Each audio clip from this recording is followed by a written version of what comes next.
Kita mulai dengan doa dulu. Tuhan Yesus, terima kasih atas penyertaan Engkau atas kami pada hari ini. Hari ini pelajaran kami adalah total depravity, yaitu bahwa Alkitab mengajarkan bahwa semua orang adalah berdosa tanpa kecuali. Tuhan, ajarilah kami kebenaran ini agar kami sadar bahwa kami adalah manusia-manusia berdosa. Dan hanya oleh kasih karunia-Mu kami dapat diselamatkan. Dan sebagai titik langkah kami untuk menerima Engkau sebagai juru selamat. Biarlah kami dapat memberitakan ini juga kepada orang lain. Terima kasih Tuhan Yesus.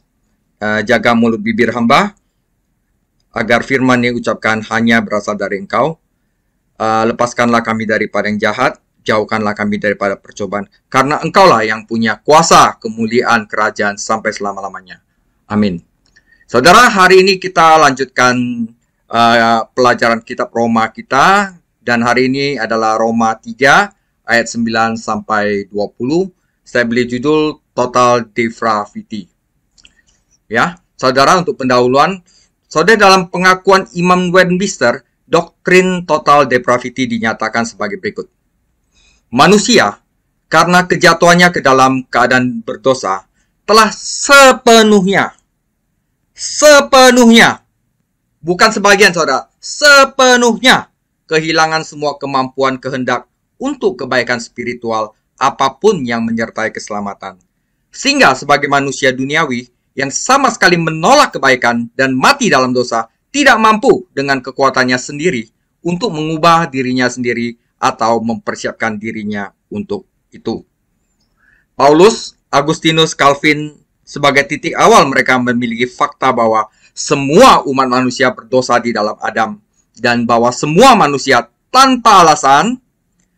Roma 2 ayat 1 berkali-kali Paulus mengatakan kepada kita bahwa kita mati dalam pelanggaran dan dosa, terasing dari Allah, dan tidak berdaya. Dalam menulis kepada orang-orang Kristen di Efesus, dia mengingatkan mereka bahwa sebelum mereka menerima Injil, mereka mati, terpisah dari Kristus, terasing dari Allah, dan asing dari perjanjian-perjanjian yang dijanjikan, tidak memiliki harapan, dan tanpa Allah di dalam dunia. Kita baca firman-Nya saudara, Roma 3 ayat 9 sampai 20. Jadi bagaimana? Adakah kita mempunyai kelebihan daripada orang lain? Sama sekali tidak. Sebab di atas telah kita tuduh baik orang Yahudi maupun orang non-Yahudi yaitu Yunani, bahwa mereka semua ada di bawah kuasa dosa. Seperti ada tertulis, tidak ada yang benar, seorang pun tidak. Tidak ada seorang pun yang berakal budi, tidak ada seorang pun yang mencari Allah. Semua orang telah menyeleweng, mereka semua tidak berguna. Tidak ada yang berbuat baik, seorang pun tidak. Ingat ya, kerongkongan mereka seperti kubur yang ternganga. Lidah mereka merayu-rayu, bibir mereka mengandung bisa. Mulut mereka penuh dengan sumpah serapah. Ingat ya saudara, kerongkongan, mulut, ya. Kaki mereka cepat untuk menumpahkan darah kaki. Keruntuhan dan kebinasan mereka tinggalkan di jalan mereka, kaki saudara, dan jalan damai tidak mereka kenal. Rasa takut kepada Allah tidak ada pada orang itu. Tetapi kita tahu bahwa segala sesuatu yang tercantum dalam kitab Taurat ditujukan kepada mereka yang hidup di bawah hukum Taurat, supaya tersumbat semua mulut dan seluruh dunia jatuh ke bawah hukuman Allah. Sebab tidak ada seorang pun dapat dibenarkan di hadapan Allah karena melakukan hukum Taurat, karena justru oleh hukum Taurat orang mengenal dosa. Saudara, kita di sini sebenarnya adalah suatu diagnosis yang menghancurkan.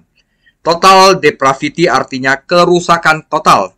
Jadi kita tahu bahwa manusia itu bukan rusak sebagian. Rusak total, saudara.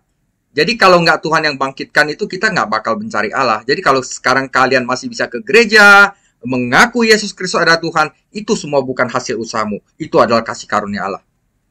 Oke? Karena firman Tuhan berkata bahwa manusia rusak total. Ya. Manusia yang bagaimana rusak total? Seluruh umat manusia. Ya, satu seluruh umat manusia. Orang Yahudi dan bukan Yahudi sama-sama berada di bawah dosa. Tidak ada seorang pun yang benar, seorang pun tidak. Semuanya telah murtad. Mereka bersama-sama menjadi tidak berguna. Tidak ada orang yang berbuat baik. Tidak seorang pun. Firman Tuhan, seluruh umat manusia. Selain itu apalagi? Seluruh kepribadian manusia. Oh, pikiran aku masih ingat Yesus. Itu karena kasih karunia, saudara. Oh, emosi saya membawa saya ke Kristus. Itu kasih karunia, saudara. Jadi seluruh kepribadian manusia telah rusak total. Pikiran mereka tidak ada yang mengerti. Kehendak mereka tidak ada orang yang mencari Tuhan. Emosi tidak takut akan Tuhan. Oke? Selain seluruh kepribadian manusia ini jiwa, saudara ya. Seluruh tubuh manusia. Tenggorokan mereka adalah kuburan terbuka. Tenggorokan, saudara. Lidah mereka mempraktekkan tipu daya. Lidah. Racun ular beludak ada di bibir mereka. Ya. Mulut mereka penuh kutukan dan kepahitan. Kaki mereka cepat menumpahkan darah. Tidak ada rasa takut akan Tuhan di depan mata mereka. Seluruh tubuh manusia. Jadi, doktrin total depravity adalah kerusakan total manusia mencakup satu, seluruh umat manusia. Kedua, seluruh kepribadian manusia. Dan yang ketiga adalah seluruh tubuh manusia. Nah, ini kita harus ngerti. Ya. Nah, tidak Tuhan. Jadi seluruh manusia, baik tubuh, jiwa, roh mengatakan, tidak Tuhan. Ya. Paulus telah membuktikan atau menuduh baik orang Yahudi maupun orang non-Yahudi bersalah di hadapan Allah. Selanjutnya ia menyatakan bahwa semua orang adalah orang berdosa dan membuktikan dengan beberapa kutipan dari Perjanjian Lama.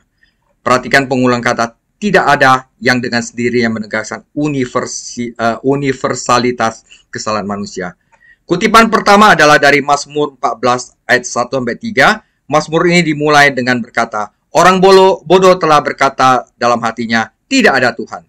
Sebenarnya terjemahannya adalah orang bodoh telah berkata dalam hatinya, tidak Tuhan. Ya, kata-kata ada itu dicetak miring. Jadi kata-kata ada ini sebenarnya nggak ada, saudara. Jadi kata-kata yang benar adalah orang-orang bodoh berkata, tidak Tuhan, menolak Tuhan. Ya, orang bodoh telah berkata dalam hatinya, tidak Tuhan. Ini paralel dengan deskripsi devolus manusia yang diberikan dalam Roma 1 ayat 18-32. Karena semuanya dimulai dengan manusia yang mengatakan tidak kepada Tuhan. Walaupun mereka telah melihat ciptaan yang besar, walaupun mereka telah melihat segala sesuatu yang indah dari ciptaannya, tetapi mereka keras kepala, tinggi hati, dan menolak Tuhan. Itu yang membuat manusia jatuh dalam reaksi berantainya dosa. Nah, mencakup keseluruhan pribadi manusia. Jadi ayat-ayat ini menunjukkan bahwa seluruh pribadi manusia dikendalikan oleh dosa. Pikirannya tidak ada yang mengerti, hatinya tidak ada yang mencari Tuhan, kehendaknya tidak ada yang berbuat baik. Diukur dengan kebenaran Allah yang sempurna, tidak ada manusia yang tidak berdosa, saudara. Tidak ada orang berdosa yang mencari Tuhan, karena itu Allah harus mencari orang berdosa. Ya, manusia telah tersesat dan tidak menguntungkan baik dirinya sendiri maupun bagi Tuhan.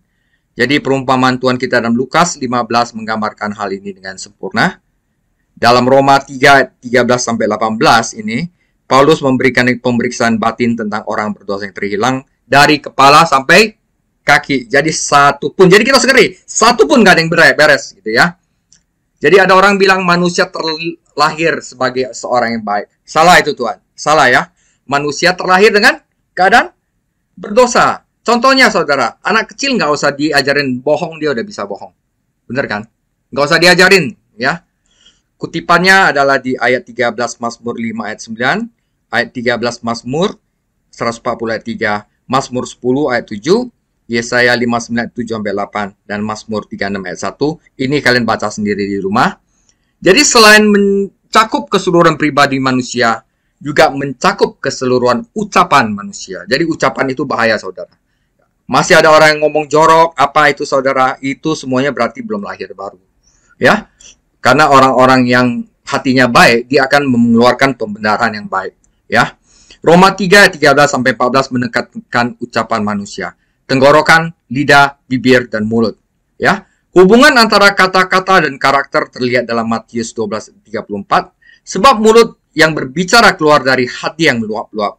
Jadi kalau kita mau tahu orang itu hatinya gimana, gampang. Perhatikan aja dia bicara apa. Itu berasal dari hati dia. Ya, lidah itu diciptakan untuk mengungkapkan hati. Ya.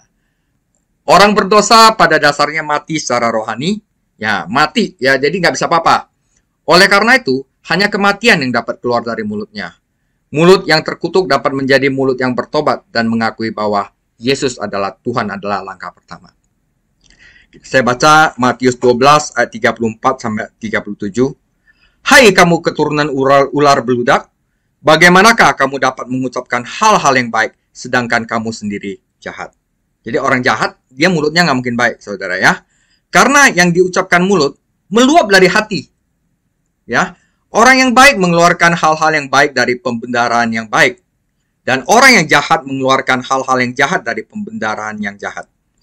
Tetapi aku berkata kepadamu, setiap kata sia-sia yang diucapkan orang harus dipertanggungjawabkan pada hari penghakiman. Jadi kita ngomong itu harus bermutu, jangan yang sia-sia. Ya, saya sendiri udah males kalau misalnya ada orang ngomong sia-sia, saya responin. Kenapa? Percuma saudara, nanti kita ikut sia-sia. Ya, kita ngomong yang bermutu. Karena menurut ucapanmu, engkau akan dibenarkan. Dan menurut ucapanmu pula engkau akan dihukum. Hati-hati saudara sama mulut. Itu hatimu. Ya. Karena dosa ucapan manusia jadi jahat. Ya. Nah, karena kasih karunia Allah, maka ucapan manusia pun akan memberkati. Ya. Mencakup langkah manusia, kaki di sini saudara. Dalam Roma 3 ayat 15-16, Paulus menggambarkan kaki orang berdosa. Sama seperti kata-katanya menipu, demikian juga caranya merusak. Kaki orang Kristen dibalut dengan Injil damai sejahtera. Tetapi orang berdosa yang terhilang membawa kematian, kehancuran, dan kesengsaraan kemanapun dia pergi. Ya kan? Kalau kita sebagai orang-orang Kristen, kemanapun kita pergi, kita akan memberitakan firman Tuhan. Berdoa bagi orang-orang, mengangkat orang agar tidak jatuh. Tetapi orang-orang yang jahat, dia kakinya dia akan memfitnah orang.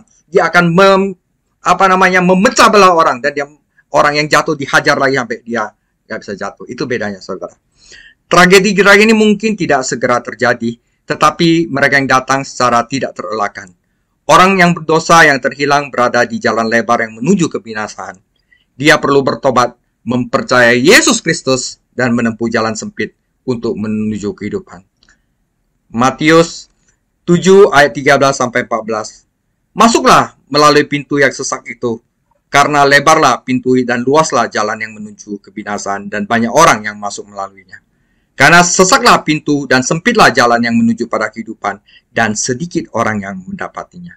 Jadi kalau misalnya firman-firman saya, YouTube saya itu cuma kalian berdoa-doa, saya tetap ngajar saudara. Karena memang jarang orang yang akan masuk. Karena mereka tidak suka sesuatu yang seperti ini saudara. Yang istilahnya di hatinya itu ditusuk, kalian ada manusia berdosa. Dia orang nggak suka kayak gitu. Tapi ini adalah jalan kehidupan saudara. Jadi tetap dalam jalur kita saudara ya. Mencakup pikiran manusia. Roma 3 ayat 17 membahas pikiran orang berdosa. Ia tidak tahu jalan damai, sejahtera Allah. Maunya masukin orang ke penjara. Maunya istilahnya orang itu jahat sama saya, mau hancurkan itu. Bukannya damailah, mengampuni, memaafkan. Inilah yang menyebabkan Yesus menangisi Yerusalem. Orang berdosa tidak ingin mengetahui kebenaran Allah. Dia lebih suka mempercayai kebohongan setan. Jalan damai Allah adalah melalui Yesus Kristus. Karena itu kita dibenarkan karena iman. Kita harus hidup dalam damai sejahtera dengan Allah oleh Tuhan kita Yesus Kristus. Dalam Roma 3 ayat 18 yang mengutip Mazmur 36 ayat 1. Kesombongan arogan orang berdosa ditentukan. Tidak ada takut akan Allah di depan mata mereka. Seluruh Mazmur harus dibaca untuk mendapat gambaran yang utuh. Ketidaktahuan yang disebutkan dalam Roma 3:17 disebabkan oleh kesombongan. Ya, kesombongan membutakan realitas. Jadi kalau kita sombong, kita nggak lihat apa-apa di depan kita. Sebagai contoh, Lucifer adalah ciptaan. Allah adalah pencipta. Ya, katanya dia sangat pintar. Ya kan? Tetapi kenapa dia nekat? Ciptaan mau mengungguli pencipta. Karena apa? Kesombongan. Kesombongan membutakan realitas dia karena dia itulah ciptaan. Ya, bahaya saudara ya. Karena takut akan Tuhan adalah permulaan pengetahuan. Jadi kalau kita mau belajar firman, mau mendapat hikmat, nomor satu itu harus sadar bahwa kita adalah tidak tahu. Kita adalah harus rendah hati. Itu nomor satu. Jadi seluruh umat manusia bersalah di hadapan Tuhan. Ketika manusia pertama kali berdosa, dia mati saudara. Orang mati itu Oke, sekarang manusia secara rohani mati. Bukan tidak sehat, tidak sakit, bahkan tidak sakit parah, tetapi mati, saudara. Kalau sakit itu dia masih bernyawa, masih bisa respon.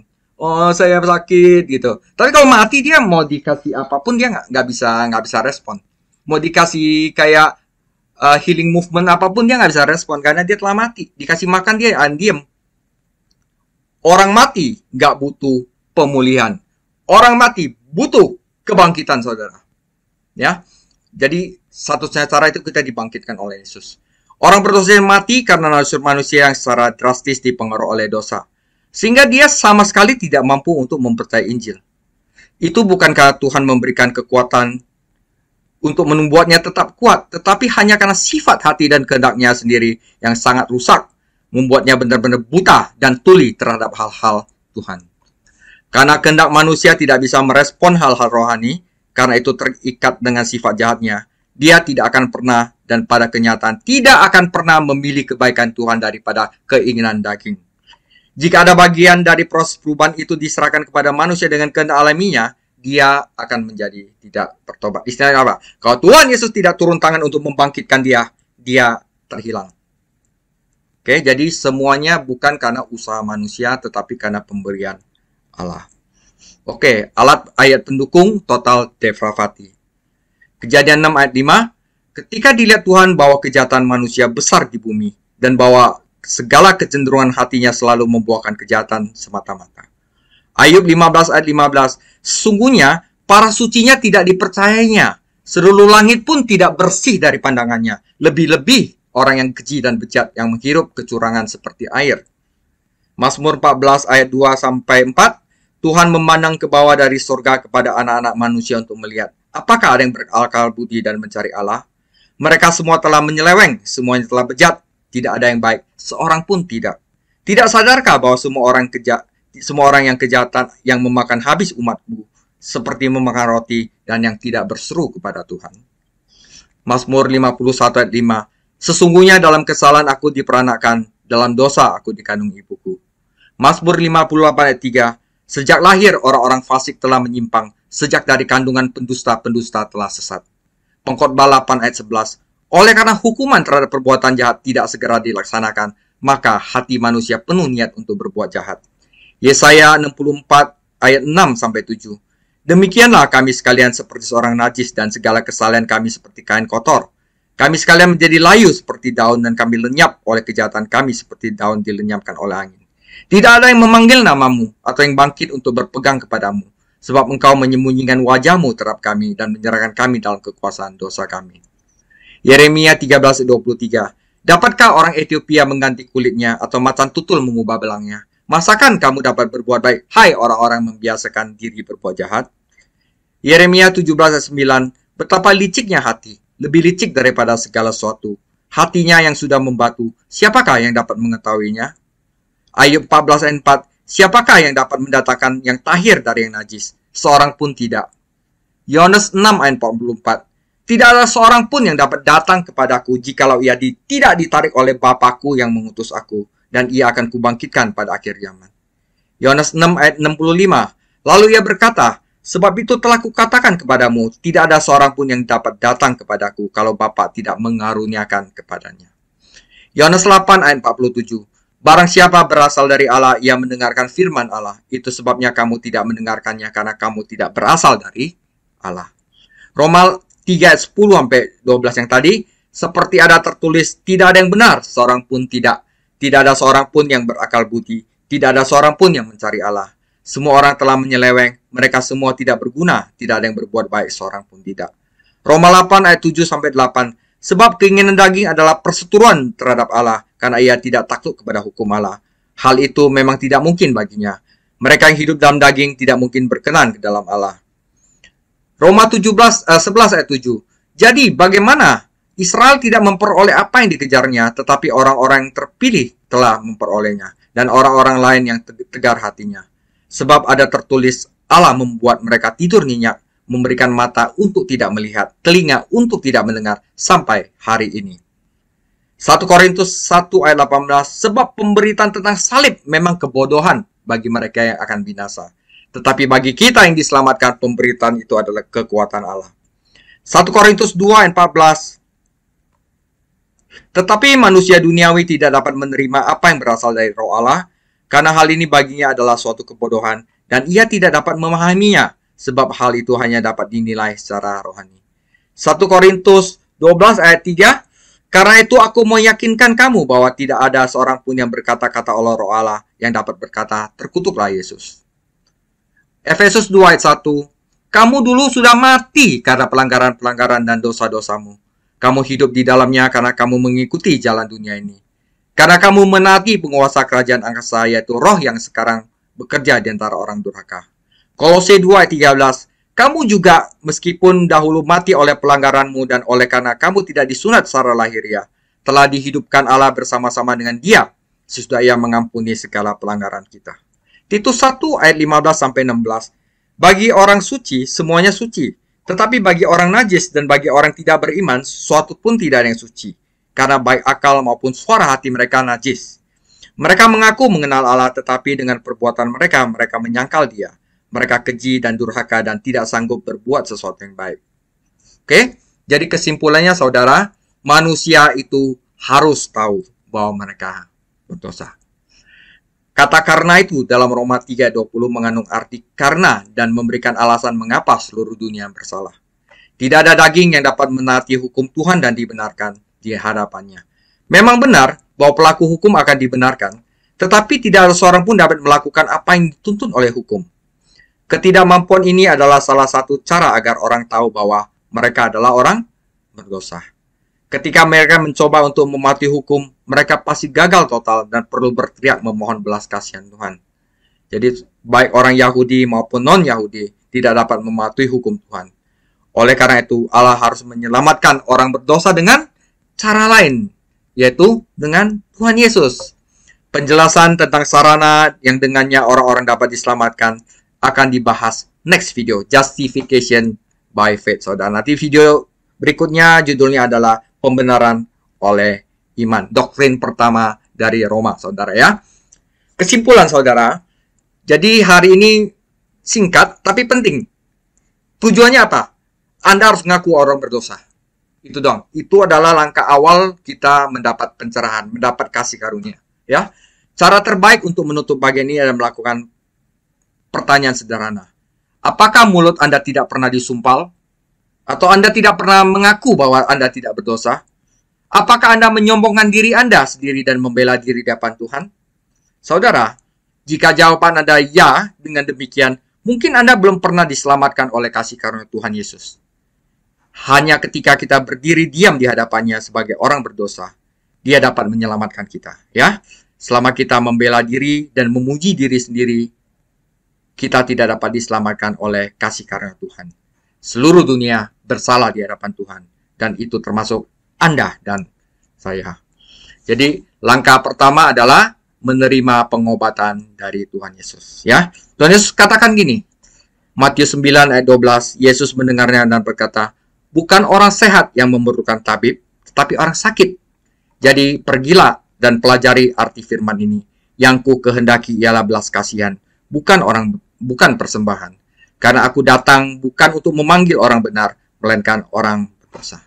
Jadi satu-satunya untuk menerima pengobatan dari Tuhan Yesus adalah Anda harus sakit.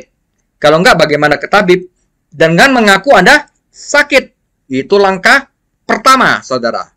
Nah, dari C.S. Lewis dikatakan, jika ada orang mendapatkan kerendahan hati, saya bisa pikir dan katakan padanya langkah pertama. Langkah pertama adalah menyadari bahwa kita sombong, saudara. Ya kan? Jadi istilahnya dan langkah yang besar juga.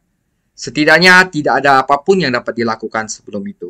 Jika Anda berpikir Anda rendah hati, itu berarti Anda memang sangat sombong, saudara. Jadi sama dengan kalau Anda mengatakan bahwa saya adalah orang baik-baik, itu berarti Anda adalah manusia yang sangat berdosa. Langkah pertama untuk menerima pengobatan adalah untuk mengakui bahwa kita adalah orang berdosa, seperti apa yang tertulis dalam firman ini. Ya, jadi hari ini singkat sekali tapi penting, saudara. Ingat, kita adalah orang berdosa dan kita diselamatkan hanya karena belas kasihan Tuhan Yesus. Demikian firman Tuhan. Tuhan Yesus memberkati.